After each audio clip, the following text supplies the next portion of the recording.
जय हिंद प्यारे बच्चों। अपना अपवाह तंत्र का जो लास्ट टॉपिक है अपन शुरू करते हैं आज। इसके अंतर्गत अपन पढ़ेंगे प्रायद्वीप भारत में जो नदियां बह रही हैं, मुख्य बड़ी नदियां जो हैं उनके बारे में पढ़ेंगे।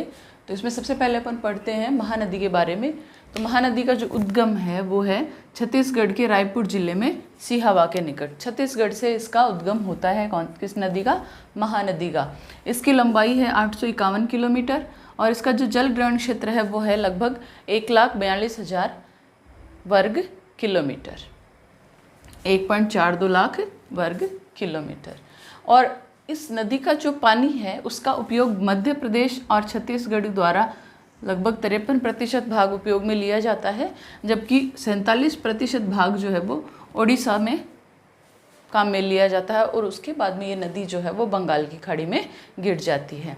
दूसरी महत्वपूर्ण नदी और प्रायद्वीपीय भारत की सबसे बड़ी नदी जो है वो क्या है? गोदावरी। इम्पॉर्टेंट है कि प्रायद्वीपीय भारत की सबसे बड़ी नदी या लंबी नदी कौन सी है? वो है गोदावरी। और इसका उद्गम जो है वो महाराष्ट्र में, गोदावरी नदी का उद्गम महाराष्ट्र में नासिक जिले में है। और एक और इम्पॉर्टेंट चीज़ है कि इस नदी को क्या कहते हैं? दक्षिण की गंगा। गोदावरी नदी को दक्षिण की गंगा कहते हैं।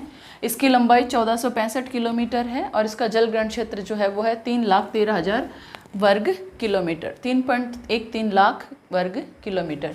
इसके पानी का 49% महाराष्ट्र द्वारा, 20% मध्य प्रदेश और छत्तीसगढ़ द्वारा और 31% आंध्र प्रदेश द्वारा उपयोग लिया जाता है। अगर इस नदी की सहायक नदियाँ अपन देखें तो अपन ने कल मानचित्र में भी देखा था, पेनगंगा, इंद्रावती, प्राणहिता और मंजरा इसकी प्रमुख सहायक नदियाँ हैं। और अंत में ये नदी भी कहाँ गिरती है? बंगाल की खाड़ी में। और तीसरी महत्वपूर्ण नदी है वो है कृष्णा, जिसका उद्गम सह्याद्री में महाबलेश्वर के निकट पश्चिमी घाट पर्वत से निकलती हैं नदियाँ। और इसका जो उद्गम है कृष्णा नदी का वो है सह्याद्री का महाबलेश्वर के निकट। इसकी लंबाई लगभग 1400 किलोमीटर, सॉरी 10 लगाना भूल गई मैं, 1400 किलोमीटर है लगभग इसकी लंबाई। और इसका जो जलग्रहण क्षेत्र है वो है लगभग 2,58,948 वर्ग किलोमीटर या 2.5 लाख वर्ग किलोमीटर। इसके जल का 27% महाराष्ट्र द्वारा, 44% कर्नाटक द्वारा और 29% आंध्र प्रदेश और तमिलनाडु के द्वारा उपयोग किया जाता है। इस कृष्णा नदी की सहायक नदियां कोयना, तुंगभद्रा और भीमा हैं। साथ ही एक बहुत महत्वपूर्ण चीज़ है, कृष्णा नदी का जो जल विवाद है, यानी इसके उपयोग को कौन सा राज्य कितने प्रतिशत इसका जल उपयोग है, इस पर हमेशा ही विवाद बना रहता है। तो कृष्णा जल विवाद जो है वो किन किन राज्यों के मध्य होता है? वो है महाराष्ट्र, कर्नाटक और आंध्र प्रदेश के मध्य। कृष्णा जल विवाद है वो कौन कौन से राज्यों के बीच में चल रहा है? वो है महाराष्ट्र, कर्नाटक और आंध्र प्रदेश। इसके बाद कावेरी नदी। कावेरी नदी का उद्गम जो है वो है कर्नाटक के कोगाडू जिले में ब्रह्मगिरी पहाड़ियों से निकलती है नदी कावेरी नदी। इसकी लंबाई जो है वो 800 किलोमीटर, इसका जल ग्रहण क्षेत्र है वो 81,155 वर्ग किलोमीटर में फैला हुआ है। इम्पॉर्टेंट चीज़ ये है कि ये नदी वर्ष पर्यंत बहती है। प्रायद्वीपीय भारत की जो नदियाँ हैं वो वर्ष पर्यंत तक पूरी तरह नहीं बहती, उनमें मानसून पर आधारित है। परंतु कावेरी नदी जो है उसका जो उत्तरी भाग है या ऊपरी क्षेत्र जो है वहाँ पे दक्षिणी पश्चिमी मानसून के कारण वर्षा होने से पूरे साल पानी भरा रहता है, जबकि निचले क्षेत्रों में उत्तर पूर्वी मानसून यानी सर्दियों में जो वर्षा होती है उसके कारण, उस वर्षा के कारण इस नदी में पूरे साल क्या है? पानी भरा रहता है। यानी दोनों जो मानसून है उनमें इस नदी को अच्छी वर्षा के कारण पानी मिलता रहता है। इस नदी के जल का उपयोग 3% केरल द्वारा, 41% कर्नाटक और 56% तमिलनाडु द्वारा किया जाता है। इस नदी की सहायक नदियां काबिनी, भवानी और अमरावती हैं।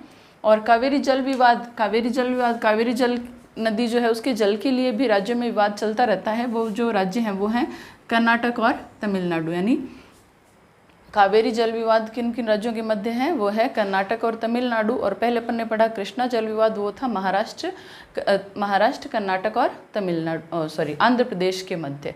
महाराष्ट्र, कर्नाटक और आंध्र प्रदेश के मध्य कृष्णा जल विवाद है, जबकि कावेरी जल विवाद वो है कर्नाटक और तमिलनाडु के मध्य। आगे नर्मदा नदी और तापी नदी।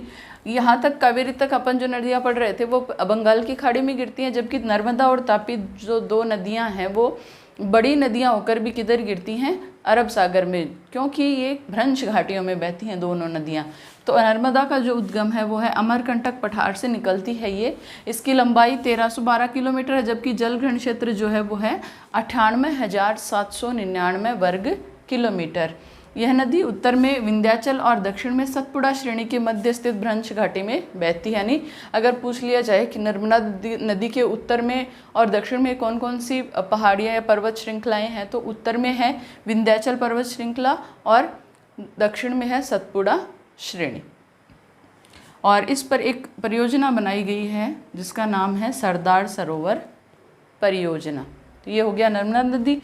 तापी नदी का उद्गम जो है वो मध्य प्रदेश में बैतूल जिले में मुल्ताई से है और इसकी लंबाई जो है वो है 724 किलोमीटर और इसका जलग्रहण क्षेत्र है 65,145 वर्ग किलोमीटर। इस नदी का 79% महाराष्ट्र द्वारा, 15% मध्य प्रदेश द्वारा और 6% गुजरात द्वारा उपयोग में लिया जाता है। तो इस तरह से ये दोनों नदियाँ जो है वो भ्रंश घाटियों में बहती हुई और अरब सागर में गिर जाती हैं, जिसका अपन ने मानचित्र में मानचित्रांकन भी करके देख लिया था।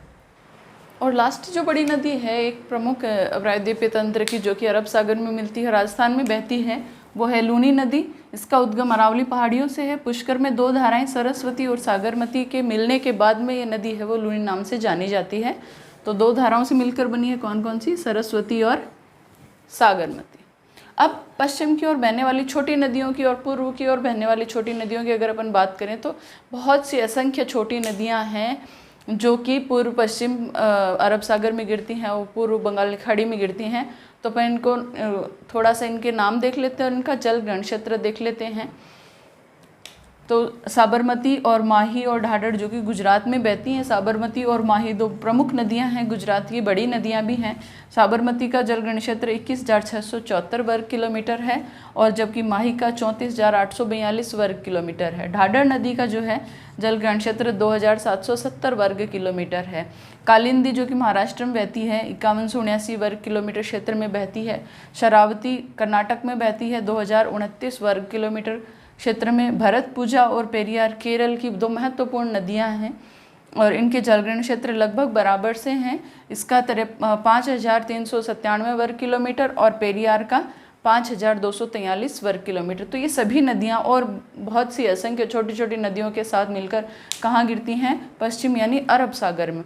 और पूर्व में यानी बंगाल की खाड़ी में गिरने वाली जो छोटी नदियां हैं, बड़ी नदियों के बारे में अपन ने अभी पढ़ा, खूब बड़ी बड़ी नदियां हैं। इनके साथ में उनकी सहायक नदियां, कई छोटी छोटी असंख्य नदियां हैं। उनमें से भी कुछ एक नदियां जो महत्वपूर्ण हैं, उनके जलग्रहण क्षेत्र इस प्रकार हैं कि स्वर्णरेखा नदी जो है वो है 19,296 वर्ग किलोमीटर क्षेत्र में। वैतरणी नदी 12,789 वर्ग किलोमीटर। ब्रह्माणी नदी जो है वो है 39,033 वर्ग किलोमीटर क्षेत्र में बहती है।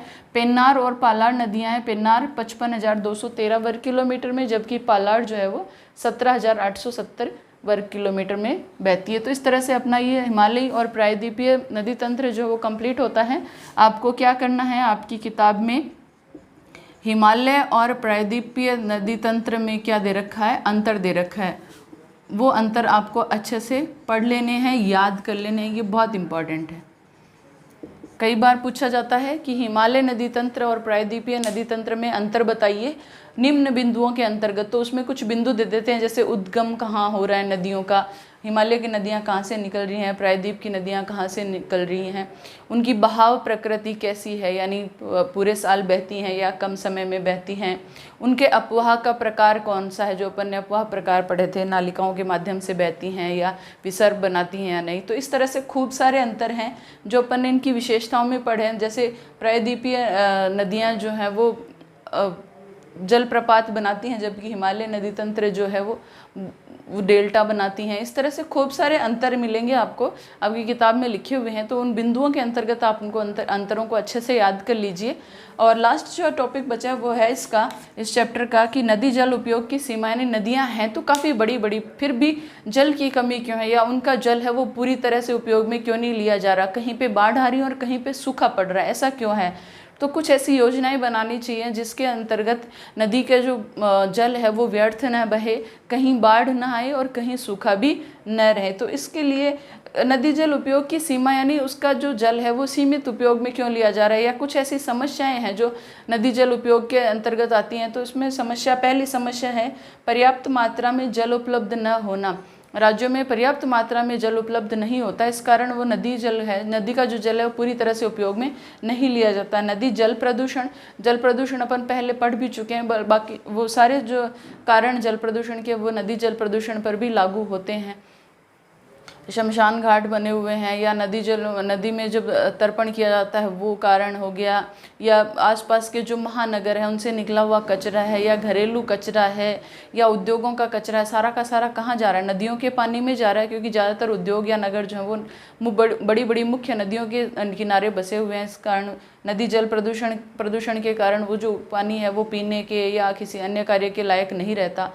और फिर नदी जल में गाद का मतलब निक्षेप, यानी नदियाँ खुद अपने साथ में खूब सारी मिट्टी कंकड़ पत्थर बहा के लाती हैं। तो धीरे धीरे क्या होता है, उनका तल जो है वो ऊपर उठता जाता है और बाढ़ आती हैं, या उसका जो पानी है वो पूरी तरह उपयोग में नहीं लिया जाता। ऋतुवत जल का असमान प्रवाह, यानी कई गर्मियों में नदियाँ सूख जाती हैं, सर्दियों में जब मानसून आता है तो उसमें पानी आता है, उसके बाद में गर्मियों में या जब वर्षा नहीं होती तो पानी सूख जाता है। तो कहीं पे 12 मासी नदियां हैं, कहीं पे अल्पकालीन नदियां हैं। तो जहाँ पे अल्पकालीन नदियां हैं या जहाँ पे 12 मासी नदियां हैं उनका भी पानी है वो पूरी तरह उपयोग में नहीं लिया जाता।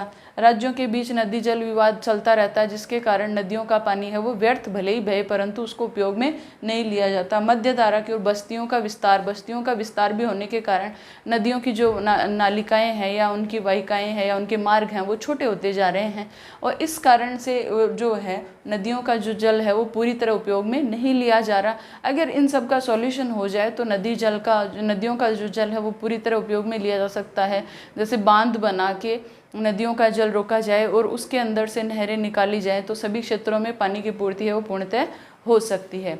तो ये अपना चैप्टर है जो अपवाह तंत्रवाच कंप्लीट हो गया है, और कहीं कोई प्रॉब्लम है तो आप उसमें कमेंट करके मेरे से पूछ सकते हैं।